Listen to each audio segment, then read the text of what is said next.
Olá, povo de Deus. Hoje é domingo do Senhor, dia do Senhor, e eu quero trazer uma palavra de encorajamento aos nossos corações e ao mesmo tempo de exortação. Bem, o nosso texto, que será a base da nossa reflexão, se encontra em Isaías capítulo 1. Isaías capítulo 1 se encontra em um contexto em que aponta a realidade de alguns reis que existiram, como Uzias, como Ezequias e como, por exemplo, Acás. Na verdade, esse texto aponta para a realidade de Judá e Jerusalém em um momento da vida desse povo de Deus, do qual eles se esqueceram de Deus. E eles por algum momento até prestavam culto a Deus, mas era um culto vazio, um culto sem vida, porque obviamente eles não tinham uma vida de intimidade com Deus. E a falta de intimidade com Deus nos leva a uma vida de frieza, uma vida sem empolgação, uma vida sem alegria da presença de Deus. Até porque Neemias vai nos dizer, por exemplo, que a alegria do Senhor é a nossa força. Dessa forma, eu queria então pensar com vocês neste capítulo 1 de Isaías sobre de volta para Deus. E é interessante que nós, na nossa vida comum, podemos pegar caminhos, estradas que nos leva a um fim, a um caminho, a uma rota final. Porém, nessa trajetória podemos nos perder na caminhada. E esse ato de se perder deve causar em nós uma reação de retornar ao caminho de origem, ao caminho correto. E é exatamente nesse sentido que Deus chama o seu povo a estar de volta em um relacionamento com Ele. Porque embora Israel tenha sido uma nação escolhida, um povo amado, um povo separado por Deus, eles se desviaram. E a primeira verdade que Isaías então traz à tona como sendo a boca de Deus ali naquele contexto, é de que o povo havia perdido a percepção do conhecimento de Deus. E se existe algo danoso para o povo que se chama povo de Deus, é perder a percepção do conhecimento do Senhor. É se esquecer de que Deus é santo, soberano, Senhor da história.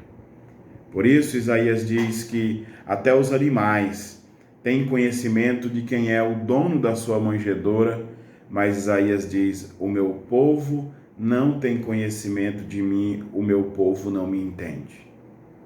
Então, assim como o povo de Deus no passado, que estava sujeito a perder a ideia de quem é Deus, o conhecimento de Deus, as verdades profundas do Senhor, nós também estamos sujeitos. E ao perdermos a percepção de quem é Deus, tudo mais na nossa vida passa-se a não fazer sentido. Muitas coisas na nossa vida que levávamos a sério, agora nós dizemos: não, isso não é tão importante assim. A vida de oração perde o sabor, a vida de leitura da palavra não mais tem significado para nós. Por isso Deus conclama o seu povo a voltar-se para Ele. Alguns estudiosos e expositores da Bíblia vão dizer que Deus está chamando o seu povo ao primeiro amor, que é também uma verdade. Por isso, eu queria que você entendesse, que nós entendêssemos que há momentos na vida que precisamos parar, se aquietar e então avaliar a nossa vida. E Deus está fazendo aqui com o seu povo, então, um clamor, através do profeta, que esse povo volte-se para Ele, relembrando, reconhecendo quem Ele é. Mas se a percepção de Deus faltar, existe algo que vai ser também prejudicado, que é o culto a Deus. Então essa é a segunda verdade que Isaías vai condenar, que é o culto hipócrita, o culto que não tem vida, o culto que não tem sabor, o culto que não tem alegria, o culto que não tem vida, o culto que de alguma forma perdeu a essência em si mesmo.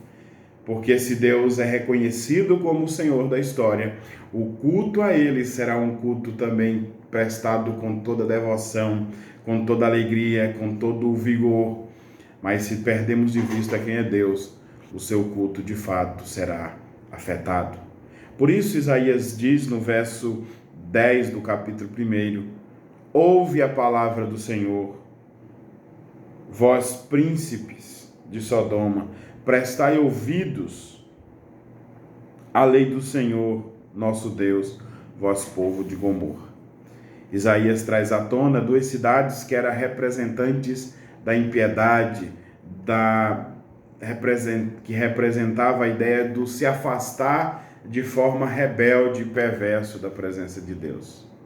Eu creio que você ainda não chegou nesse estágio de perversão total, mas o convite de Deus para você é: me entenda em primeiro lugar e volte-se para mim.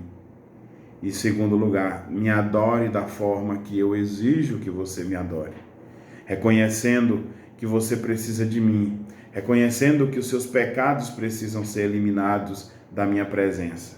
E para isso, Isaías vai usar algumas expressões, como por exemplo, ouve a palavra do Senhor, no verso 10. No verso 16 ele vai falar: lavai-vos, purificai-vos e tirai a maldade diante dos vossos atos.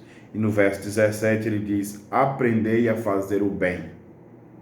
Essas expressões, ouvir a palavra de Deus, reconheça quem é Deus e adore a Ele, que exige esse reconhecimento. E para que você o adore da forma que Ele exige, também lave-se, purifique-se, santifique-se no nome do Senhor Jesus e por meio de Jesus, e aprenda a fazer o bem. E é interessante que Isaías, ao dizer aprenda a fazer o bem, ele dá o exemplo de defender o direito do órfão e pleitear a causa da viúva. Porque, de fato, o culto a Deus tem a ver não só com o meu confessar, mas tem a ver com a minha prática.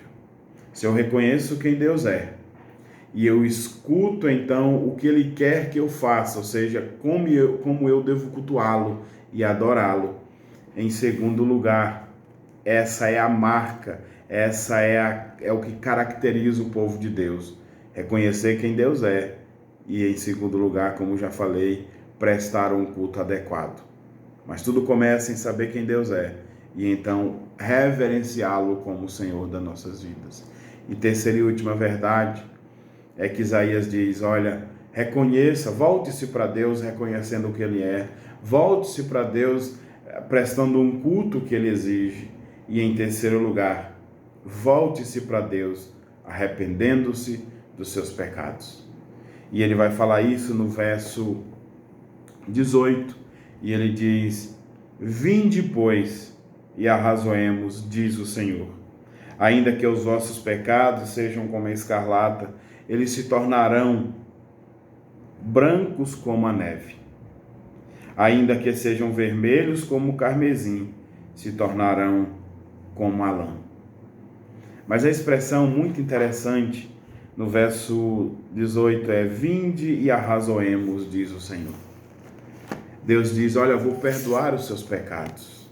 Se vocês reconhecerem quem eu sou, voltarem-se para mim em submissão, prestando um culto devido, e aí também se arrependendo dos seus pecados, eu vou perdoar vocês. Mas ele diz algo interessante, que eu preciso fazer, que é ter uma vida de diálogo com Deus, uma vida de oração ao Senhor. Por isso ele usa a expressão arrazoar. Vinde, arrazoemos. Ele diz: venha, converse comigo, apresente diante de mim o que você necessita, e eu retribuirei a você o meu perdão, a minha graça. Por isso ele continua no verso 19 e 20: vocês vão desfrutar do melhor dessa terra, vocês comerão o melhor dessa terra. E a expressão aqui no Antigo Testamento é: vocês serão prósperos, vocês serão felizes, porque reconhecem quem eu sou, prestam o culto que eu exijo e se arrependem dos seus pecados. Por isso, vocês voltam-se para mim, vocês se entregam de coração a mim. Meus irmãos, segunda igreja presbiteriana em Barra do Garças, o que Deus quer de nós é que constantemente voltemos, nos entreguemos a Ele de todo o coração.